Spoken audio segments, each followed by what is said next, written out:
Logan just let us know before we came on, the big news doesn't involve directly Florida State football, but could. So think about the possibilities of one Georgia wide receiver, Jermaine Burton, with the garnet and gold on. I like it.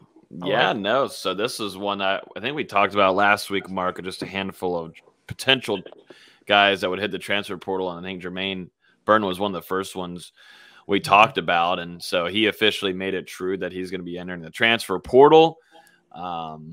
Had a really good production this last season, I think, on Georgia's side. They're a little shocked that this is happening, Jason. They're a little stunned by it, definitely after getting a national championship. But look on the production side, he did very well. 5 touchdowns. I don't have the yards and stats up here full, but I know he had 5 touchdowns last season. But I think the biggest thing from what I've been told is just the volume. Once more load. I mean, he's definitely looking to up his draft stock. We'll keep an eye on it. Obviously, you see Mycah Pittman tweeting Florida State's new wide receiver from Oregon. They have a close relationship after being in Calabasas together and their young days. We'll see if that relationship is what kicks into gear for Florida State in the recruitment here. You've got to watch out for some of the big dogs like LSU, Alabama. But, you know, we'll see if the relationships here can help Florida State, definitely from Pittman's side. But this has been a name I've kept an eye on since the very beginning. You look at Mycah Pittman, as we know, they have that relationship. There you got Johnny Wilson now, who transferred from Arizona State, coming in as a wide receiver. Very talented guy, tall guy, all playing together. Could this trio come in and play at FSU? We'll see. Florida State has already added a major amount of new wide receivers there, and it seems like Mike Norvell is doing this on purpose. He just didn't like what he had there production-wise and the passing threat last season. And, you know, we'll definitely see. I mean, you got to look at Jordan Travis developing once again this offseason into becoming a better passer. We'll see if that can come into fruition and, you know, kind of lead Burton into wanting to come to Tallahassee. We'll have to listen and see what happens with this one. I think it'll be an interesting one. And you talked a little bit about that. Obviously, Florida State had 4 transfers coming in at the wide receiver spot. But my question, you touched on a little bit, with him being teammates with Pittman in high school at Calabasas High School in California, how much do you think that will play a role? I mean, we've talked a little bit about this in the past, that Florida State, it's not the same Florida State it was in 2013. That being said, it's still a name program. It will still be a national TV program. There'll be several games nationally televised. How much do you think between that and the relationship with Mycah Pittman that could make Florida State a real player to get Burton? Well, I'm looking at, number one, with what happened. We'll talk about it with Trey Benson, who just announced his commitment to Florida State. Will be signing with them, running back transfer from Oregon. And you can definitely tell that relationship there with Benson and Pittman worked out. You know, and I think there was some question marks too about Benson's health. We'll talk about that too later on, but it seemed to work out. Benson came, visited, but I mean, this one was kind of done for a while now, since last week. Could this relationship now with Burton lead Burton over here to Tallahassee, at least to come for a visit? That's something, you know, if FSU is able to do that. You guys got to look at Jermaine Johnson too. I mean, Jermaine can get in his ear too and give him a talk. Obviously, different position, whole 180, but still, I mean, at least you got a guy that didn't like the volume he was getting, that play time volume, the targets he was getting. You look at Jermaine, volume-wise there, wasn't liking it. He picks up the phone call to Norvell after Norvell called him like 5 or 6 times and finally answered. And he said, there's no way I'm going to Florida State. He listens to Mike Norvell once over the phone, and he's like, you know what? I've got to go visit. I've got to go give these guys a chance, and ends up picking Florida State as his place to go. So I'm keeping my eye on Jermaine. I think on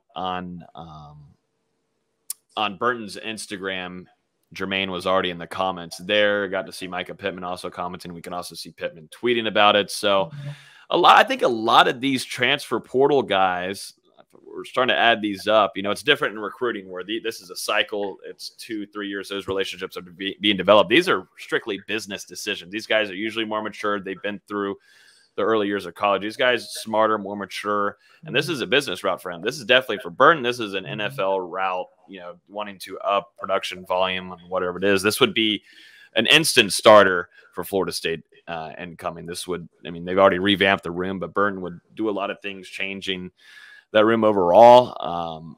But the difference, what I'm trying to get to, the difference though is, this is relationships. I think a lot of this goes into relationships. What former teammates, when they go to other colleges and they give them the word, the good, the bad. Same thing happened with Jared Verse.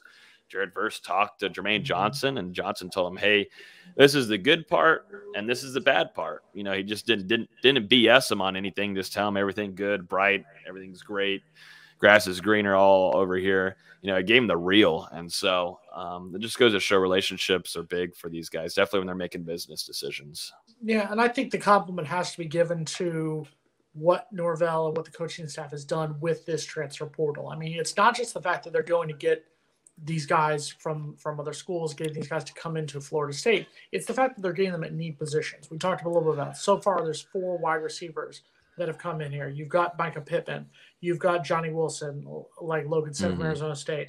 Deuce Spain, who's St. Pete native, coming in from Illinois. Winston Wright. Yep. Winston Wright from the Savannah area, from West Virginia. They're coming in. You got the linebacker, Tatum Bethune, a Miami native who played at UCF. How much have we talked about the needed linebacker position? That's a depth position right there. And then you got the 2 offensive linemen, Caden Lyles, a Tampa native, coming in from Wisconsin, Bless Harris coming in from New Orleans. It's these guys are coming in at the positions of need, and that's the most crucial thing. You could stockpile all the running backs, you could stockpile all the quarterbacks, you could stockpile all that. You need these need positions. You need that wide receiver position.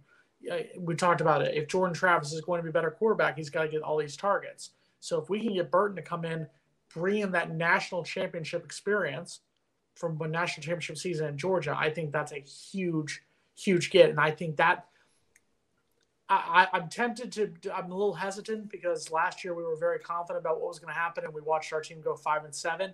That being said, if you can get somebody like Burton to come in, that could be the difference in a game. That could be the difference in a win over Florida. That could be a difference in that first game against LSU. It was someone who has played against SEC teams, played against SEC defenses. That's why this would be a huge get for Florida State.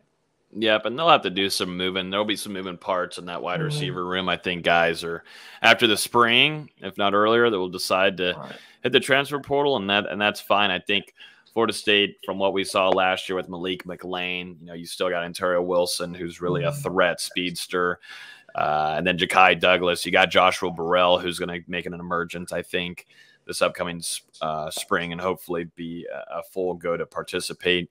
That room has a lot of meat to it. I think some guys will leave, but that core group right there, this is going to be extremely competitive with the newcomers coming in the transfer portal, which will be most certainly exciting to watch, but there will be moving parts. But this is a whole revamped wide receiver room. We'll keep an eye on Jermaine Burton. We'll see what happens. This is a guy that the last couple of weeks, from once I was getting told over on Georgia's side of things to kind of keep an eye on him, just been doing that. And so today it gets announced, and I still think there's some more on Georgia's side and even Alabama's side that are contemplating either staying or going. They're just trying to really get their thoughts on a few things and talking internally with their coaches.